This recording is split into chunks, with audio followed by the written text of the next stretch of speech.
अमृता जी नमस्कार। नमस्कार मोदी जी। आपका बहुत आभारी हूँ। आप मुझे चांस दिए हैं लोगों की सेवा करने के लिए। हम 100% कोशिश करेंगे। आपका चुनाव अभियान कैसा चल रहा है? अभी तो हम निकले हैं तो एक बीजेपी को उनका पिता का देहांत हो गया। हम इधर ही आए हुए हैं तो अभी वापस जाके हम प्रचार में ही निकलेंगे। अमृता जी, आप महाराजा कृष्णराय चंद जी की विरासत को आगे ले जा रही है। एक बात आपको हम शेयर करना चाहेंगे। हम क्या कह सकते हैं? जी जी जरूर, मुझे अच्छा लगेगा। ये जो महाराजा कृष्णचंद्र का हम फैमिली है तो उसका भी ये लोग विरोध कर रहे हैं। क्या बोल रहे हैं कि वो ब्रिटिश के साथ साथ दिया था, फिर वो माने हम लोगों को गद्दार समझते हैं। क्यों किया वो नहीं बोल रहा है। इतना जमीन दान किया, इतना सब लोगों के लिए किया, भलाई के लिए किया, वो सब नहीं बोल रहे हैं। लेकिन क्या बोल रहे हैं, तो हम बोला कि क्यों किया ऐसा महाराजा कृष्णचंद्र। अगर नहीं करते तो हमारा सनातन धर्म तो पूरा खत्म हो जाता है कि नहीं। तो वो बात है, क्योंकि तब का वो जो नवाब थे सिराजुद्दौला, तो वो तो बहुत अत्याचारी भ्रष्टाचारी थे। तो उसीलिए उन्होंने तो अकेला नहीं किया, बहुत सारे राजाओं के मिलन हुआ, उसके बाद सभी ने किया। जगत सेठ भी थे और राजाओं थे। तो उसी सभी के मेहनत से ये काम सफल हुआ। तो अगर नहीं होता आज हम हिंदू नहीं रह पाते। हमारा भाषा दूसरा होता, हमारा वेशभूषा एकदम अलग होता और सभी अलग हो जाते। हम तो दूसरों के अधीन रहते ना, यही बात है।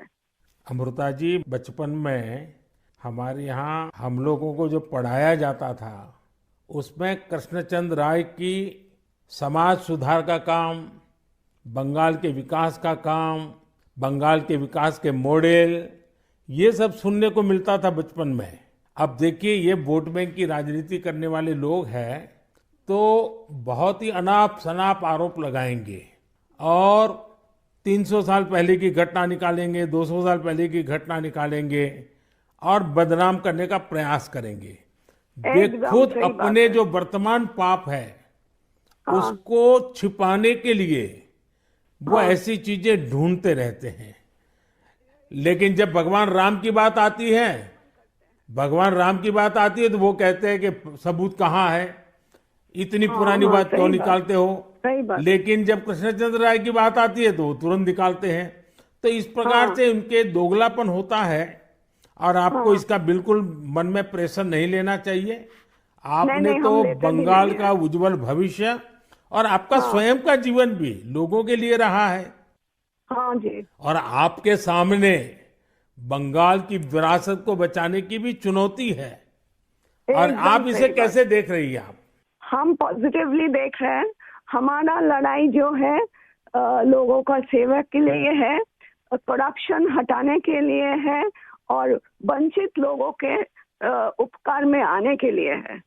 आपने देखा होगा, इन दिनों लड़ाई दो खेमों में बट गई है। एकदम। एक हमारा खेमा है जो इस देश से भ्रष्टाचार को मिटाने के लिए कदम उठा रहा है, और दूसरा हमारे सामने वाला खेमा है, वो भ्रष्टाचारियों को बचाने के लिए इकट्ठे होना, एक दूसरे को बचाने के लिए लड़ाई लड़ना, आरोप करना। और जिन्होंने पहले खुद ने आरोप किए थे वो भी उनको बचाने में लग गए हैं। यानी उनके लिए देश उनकी प्राथमिकता नहीं है, सत्ता ही उनकी प्राथमिकता है। और इसलिए चुनाव में हमने भ्रष्टाचार मुक्त भारत बनाने के लिए लड़ना ही लड़ना है, क्योंकि हमारे देश के युवाओं का भविष्य उज्जवल बने। इसलिए भ्रष्टाचार से मुक्त देश होना ही चाहिए। आपको देखकर ही हम आए हैं। जी अमृता जी, मैं बहुत आपका आभारी हूँ, क्योंकि हमारी टोली को आपने जब ये बताया तो मुझे जरूर लगा कि मुझे एक बार आपसे बात करनी चाहिए। अमृता जी, बंगाल के अन्य इलाकों की तरह हाँ जी। कृष्णा नगर में भी बीजेपी को बहुत उम्मीद के नजर से देखा जाता है। अब आप वहां लोगों से मिल रही हैं, आपको भी लोगों का उत्साह उमंग फील होता होगा। बहुत जनों ने बोला उन लोगों का डीए अटक गया। बहुत जनों ने बोला स्कूल में भर्ती कराने के लिए लाखों का पैसा चाहिए। बहुत जनों ने बोला हमको कि हमको बोला था कि घर देंगे, नहीं दिया। तो क्या बोले इसको। अमृता जी, मैं आपको एक बात बताता हूँ। हाँ जी। मैं एक लीगल एडवाइस ले रहा हूँ।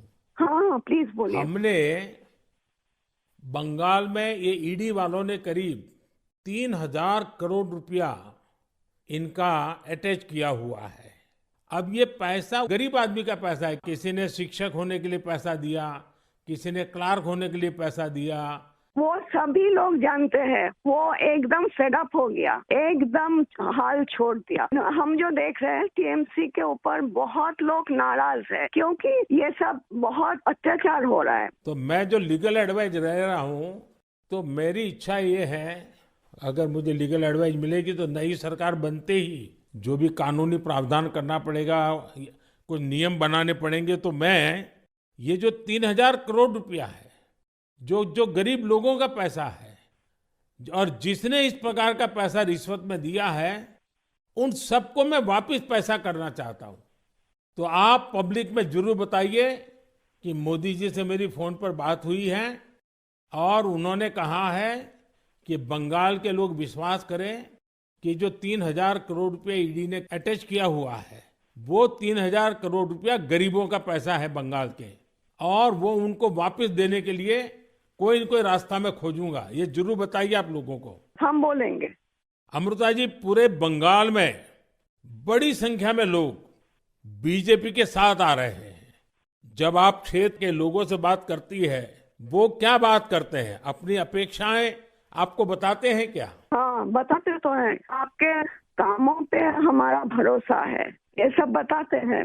और हम पूछते हैं कि महुआ मैत्रो का क्या होगा, बोलो उसको तो जेल ही जाना है। अच्छा, लोग बोलते हैं। हाँ जी। अच्छा, ये मोदी की गारंटी को लेकर आपके लोकसभा के क्षेत्र में लोगों तक बात पहुंची है? हाँ हाँ, हम तो बोले हैं। तो बोला मोदी जी की तरह हमारा भी गारंटी है, हम जरूर कोशिश करेंगे आपका सेवा में आने का। अमृता जी, मुझे बहुत अच्छा लगा आपसे बात कर करके, और मुझे विश्वास है कि आप विजयी होकर के आपके परिवार की जो बंगाल की सेवा करने की परंपरा रही है, उस परंपरा को आप आगे बढ़ाएगी। आपने चांस दिया है, उसलिए हम आभारी हैं। आपने ये चांस मुझे सौंपा है। बस आप जीत करके आइए, हम मिलकर के बंगाल के लोगों की बहुत सेवा करेंगे। और आप भी जीतने के बाद पहले 100 दिन में कृष्णनगर में क्या करना है, उसका पूरा काम निकाल के रखिए। मैं पूरी तरह आपके साथ खड़ा रहूंगा, और उसमें से जो भी काम भारत सरकार को करने होंगे, वो तुरंत कराने का हम प्रयास करेंगे। आपका आशीर्वाद मुझे चाहिए बस। बस जनता का आशीर्वाद हम सबको चाहिए। जनता का आशीर्वाद ही हमारी सबसे बड़ी ताकत है। लेकिन आप मुझे गाइड करिए, ये हमारा रिक्वेस्ट है। नहीं, बिल्कुल हम संपर्क में रहेंगे, और मेरी आपको बहुत शुभकामनाएं हैं। बहुत बहुत धन्यवाद जी। नमस्कार। গতকাল বসিরহাটের বিজেপি প্রার্থী রেখা পাত্রকে প্রধানমন্ত্রী নরেন্দ্র মোদী ফোন করেছিলেন এবং সেই ফোন কল ভাইরাল হয়েছে, আপনারা অনেকেই শুনেছেন। কিন্তু গতকাল বাংলার আরেক অগ্নিকন্যা রানীমা কৃষ্ণনগরের যিনি প্রার্থী হয়েছেন বিজেপির তরফে, সেই অমৃতা রায়কেও কিন্তু ফোন করেছিলেন প্রধানমন্ত্রী নরেন্দ্র মোদী, এবং সেই পুরো কল রেকর্ড আপনাদের শোনালাম। এবং অবশ্যই করে বুঝতে পারছেন যে সেখানে কৃষ্ণনগর, বাংলা এবং সমস্ত কিছু নিয়ে প্রধানমন্ত্রী নরেন্দ্র মোদীর কী ভাবনা চিন্তা রয়েছে। এবং সেই জায়গা থেকে তিনি সবথেকে বড় কথা যেটা বললেন, যে এই রাজ্যে যে ইডি হানা হচ্ছে, দেখুন ইডি হানা হচ্ছে, চোর চিটিংবাজ ফেরেতবাজরা জেলে যাচ্ছে, সম্পত্তি অ্যাটাচ হচ্ছে, এটা তো একটা দিক ছিল, কিন্তু সেই টাকাটার কি হবে, গরিব মানুষগুলোর কি হবে, এই প্রশ্ন তো বাঙালির মনে ছিল। সেই জায়গাটাও কিন্তু কালকে প্রধানমন্ত্রী নরেন্দ্র মোদী স্পষ্ট করে দিলেন যে এই বাংলা থেকে 3,000 কোটি টাকা এখনো অব্দি উদ্ধার হয়েছে, আগামী দিনে আরও হবে। এবং সেই টাকাই বড় বড় নেতা সেজে থাকা ঘুষখোরগুলো লুঠে নিয়েছিল বাংলার মানুষের টাকা। সেই যারা গরিব মানুষের টাকা লুঠে নিয়েছিল, সেই গরিব মানুষকে কিন্তু নরেন্দ্র মোদী দেশের প্রধানমন্ত্রী সেই টাকা ফেরানোর ব্যবস্থা করবেন, এটা মোদীর গ্যারেন্টি। শুধু তাই নয়, টোটাল আমার পুরো কনভারসেশনটা শুনে 5টা পয়েন্টের কথা মনে হলো, এবং যে জায়গা থেকে একটা কথাই বলতে পারি যে সত্যিই যদি এই দিকে এগোয়, ছটফট করতে শুরু করবে ঘাসফুল শিবির, এবং কৃষ্ণনগরে তো গেরুয়া ফুটছেই, সেই ইঙ্গিত তো স্পষ্ট হচ্ছেই। তার পাশাপাশি কিভাবে বাংলার চালচিত্রটা বদলে যাবে তা বোধহয় প্রধানমন্ত্রীর এই ফোন কলের মধ্যেই ছিল। কি পয়েন্ট অবশ্যই ডিসকাস করব, শেষ অবধি শুনুন এই প্রতিবেদন। নমস্কার প্রিয়বন্ধু মিডিয়ায় আপনাদের স্বাগত, এবং আপনারা দেখছেন প্রিয়বন্ধু বাংলা, সত্যের সন্ধানে সর্বদা আমি শুদ্ধশীল। বন্ধুরা, এই পুরো কনভারসেশনে যে জায়গাগুলো আমার প্রচণ্ড ইন্টারেস্টিং লেগেছে সেটা হচ্ছে রানীমা, কৃষ্ণনগরে যিনি প্রার্থী হয়েছেন, তিনি কিন্তু সেইভাবে অ্যাক্টিভ রাজনীতির জগতে ছিলেন না, এবং সেইভাবে প্রচারও এখনও কিন্তু শুরু করেননি। সবে নামটা ঘোষণা হয়েছে, ধীরে ধীরে তিনি রাজনীতির ময়দানে নামছেন। কিন্তু এর মধ্যেই তিনি যে আঁচটা পেয়েছেন কৃষ্ণনগরবাসীর কাছ থেকে, সেটা মারাত্মক। সেটা হচ্ছে এই রাজ্যের শাসক দলের প্রতি মানুষের যে কি ক্ষোভ, প্রচণ্ড পরিমাণ ক্ষোভ। এই ক্ষোভটা কিন্তু ভোট বাক্সে এবার উপচে পড়ার মতো জায়গায় চলে গেছে।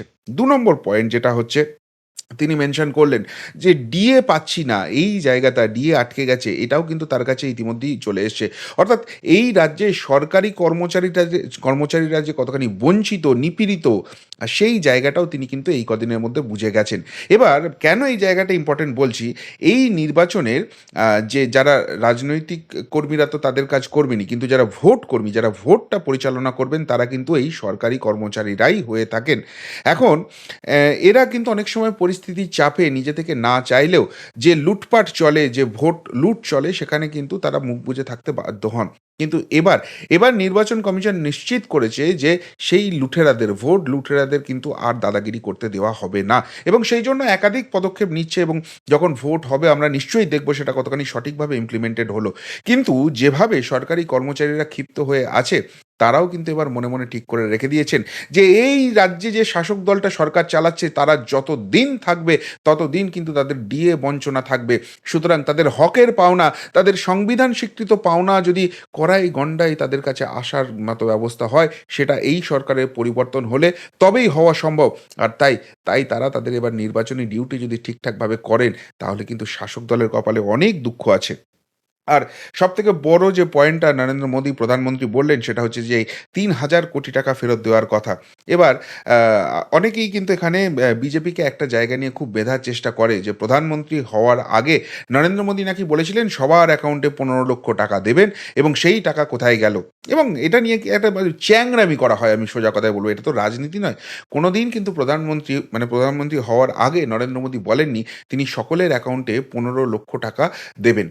তিনি যেটা বলেছিলেন সেই বক্তব্য আমি খুব ভালো করে মন দিয়ে শুনেছি, যে এই দেশ থেকে যে কালো টাকা বিদেশে পাচার হয়ে গেছে, তাহলে সেই টাকা যদি সম্পূর্ণরূপে ফিরিয়ে আনা যায়, প্রত্যেক ভারতবাসীর অ্যাকাউন্টে ১৫ লক্ষ টাকা যেতে পারে। মানে সেই টাকাটার ব্যাপকতা বোঝাতে তিনি কিন্তু এই শব্দবন্ধটি ব্যবহার করেছিলেন। এবার দেখুন, সরকার তো সরাসরি এইভাবে টাকা দেবে না। একটা জায়গা দেখুন, যে রাস্তার যে ডেভেলপমেন্ট হচ্ছে, যে বিভিন্ন উন্নয়নমূলক কাজ হচ্ছে, যে ব্রিজ হচ্ছে, এই জায়গা থেকে মানুষই তো সেই পরিষেবাগুলো পাচ্ছে। তার সম্মিলিত যে যোগফলটা হচ্ছে, সেইটা যদি আপনারা হিসেব করে দেখেন, সেই জায়গাটায় আসবে। আর এটাই হচ্ছে মোদির গ্যারান্টি। কিন্তু সেই জায়গাটা যেরকম ছিল, তার পাশাপাশি তিনি পরিষ্কারভাবে বলে দিলেন যে এই বাংলা থেকে ইডি এখনো অবধি যে ৩,০০০ কোটি টাকা অ্যাটাচ করেছে, সেটা কিন্তু বেশিরভাগ ক্ষেত্রেই কিন্তু গরিব মানুষকে শুষে নেওয়ার টাকা, তাদের কাছ থেকে ঘুষ নেওয়া টাকা। তিনি তিনি আইন দেখছেন, এবং সেখানে দরকার হলে নতুন আইন প্রণয়ন করে এই টাকাটা কিন্তু তিনি বাঙালিকে ফিরিয়ে দেবেন, এবং সেইটা তিনি কিন্তু প্রচারে ব্যবহার করতে বললেন অমৃতা দেবীকে। হ্যাঁ, আরেকটা জিনিস যেটা হচ্ছে, যেটা অনেকেই বলছিলেন যে হাই ভোল্টেজ লড়াই হবে, এখানে তৃণমূল প্রার্থী এই সেই। কিন্তু প্রচারে নেমেই অমৃতা দেবী যেটা বুঝে গেছেন, কৃষ্ণনগরবাসী তৃণমূলকে ভোট দেওয়া তো দূরের কথা, শুধুমাত্র লিপস্টিক বা হ্যান্ডব্যাগের জন্য যেভাবে দেশের সুরক্ষাকে বেচে দিয়েছেন বলে মহুয়া মৈত্রের বিরুদ্ধে অভিযোগ উঠেছে, তাতে বিচারে কি হবে, ইডি সিবিআই কি করবে, আদালত কি বলবে পরের কথা। কিন্তু জনতার আদালত একটা কথাই বলছে যে এই মহুয়া মৈত্রের জেলে থাকা উচিত। যে কথা শুনে কিন্তু প্রধানমন্ত্রী নিজেও হেসে ফেললেন, যে জনতাও এই কথা ভাবতে শুরু করেছে। এখন দেখা যাক সেটা বিচার ব্যবস্থায় কি আসে। এবং আরেকটা কথা আমার খুব খুব ভালো লেগেছে, সেটা প্রধানমন্ত্রী সরাসরি সাজেস্ট করলেন যে দেখুন, আমরা এই শাসক খারাপ, এই শাসকের কি রয়েছে, এটা তো বাঙালি বুঝে গেছে, এটা বাংলার মানুষ বুঝে গেছে, এই নিয়ে নতুন করে বলার কিছু নেই। কিন্তু এরা খারাপ, এদেরকে দেব না, তোমাদেরকে জেতাবো। কিন্তু তোমাদেরকে জেতালে আমরা কি পাবো, এটাই তো মানুষের এক্সপেকটেশন আছে। সুতরাং আপনি যেরকম ভোটের প্রচারে ব্যস্ত থাকবেন, আপনি যেরকম রাজনীতি এখন করবেন, তার পাশাপাশি কৃষ্ণনগর থেকে যদি আপনি জেতেন, তাহলে কৃষ্ণনগরবাসীর জন্য আপনি আগামী ১০০ দিনে কি, কি কাজ করবেন? কোনটা প্রায়োরিটি, কোন কাজটা কিভাবে হতে পারে? সেই তালিকাও কিন্তু আপনি তৈরি করুন। এবং নিশ্চিতভাবে এই কৃষ্ণনগরে আবারও হয়তো প্রধানমন্ত্রী আসবেন বা অন্যান্য যারা স্টার ক্যাম্পেইনার রয়েছেন বিজেপির তারা আসবেন। এমনকি অমৃতা রায় তিনি তো নিজে প্রচারে যাবেনই। সেখানে গিয়ে নিশ্চিতভাবে এই ১০০ দিনের ডেভেলপমেন্টের কাজের কথাটা অবশ্যই করে তুলে ধরা হবে। কেননা যেটা এখানকার যিনি বিদায়ী সাংসদ আছেন সেই মহুয়া মৈত্রের বিরুদ্ধে সবথেকে বড় অভিযোগ, তিনি হয় দিল্লি কিংবা কলকাতাতে পড়ে থাকেন, আর বাকি যে সময়টায় সংসদ চলে না তিনি কিন্তু বিদেশ বেড়াতে চলে যান। ওই হীরানন্দানী যাদের কাছ থেকে ঘুষের টাকা নিয়ে তিনি দেশের সুরক্ষা বেছে নিয়েছেন তাদের টাকায় বিদেশে গিয়ে ঘুরে তিনি ফুর্তি করেন। কৃষ্ণনগরবাসীর কথা তিনি কিছু ভাবেন না। আর সেই জায়গাটাই কিন্তু কৃষ্ণনগরবাসীর একটা বড় ক্ষোভের জায়গা আছে। আর সেই ক্ষোভের জায়গা যাতে কোনো রকম না থাকে, প্রথম থেকেই পজিটিভ অ্যাটিচিউডে যাতে এগোনো যায়, সেই জন্য কিন্তু দেশের প্রধানমন্ত্রী বিজেপির যিনি প্রার্থী রয়েছেন কৃষ্ণনগরে, সেই অমৃতা রায়কে সাজেস্ট করলেন যে জেতার পর ১০০ দিনে প্রথম ১০০ দিনে আপনি কী কাজ করবেন, সেই তালিকা কিন্তু এখন থেকে প্রস্তুত করুন। ফলে অবশ্যই করে বলা যেতে পারে যে কৃষ্ণনগর নিয়ে কিন্তু অত্যন্ত পজিটিভ রয়েছে বিজেপি। এবং কৃষ্ণনগরবাসীকে এবার ওই ঘরে ছেলে ঢুকিয়ে দেওয়া মার্কা সাংসদ বা ঘুষ নিয়ে দেশের বদনাম করা, কৃষ্ণনগরের বদনাম করা কোনো সাংসদ নয়। এবার সত্যিকারের একজন রানী মা, সত্যিকারের একজন মানুষ যিনি ছিলেন বা যার পরিবার ছিল বলে এখানকার সনাতন ধর্ম নদিয়া জেলা আজকে ভারতবর্ষের অংশ হিসেবে রয়ে গেছে, সেই রকম একজন সাংসদ উপহার দিতে চান এবং তার পাশে স্বয়ং দেশের প্রধানমন্ত্রী নরেন্দ্র মোদী আছেন। তবে আমার মনে হয় সামগ্রিক যে ব্যাপারটা ঘটলো, যে কনভারসেশন হলো, সেখানে ওই ৩,০০০ কোটি টাকা যেটা ইডি অ্যাটাচ করেছে সেটা বাংলাকে ফেরত দেওয়ার যে ঘোষণা তিনি করলেন, সেটাই বোধহয় মাস্টার স্ট্রোক হতে চলেছে। আপনারা কি মনে করেন?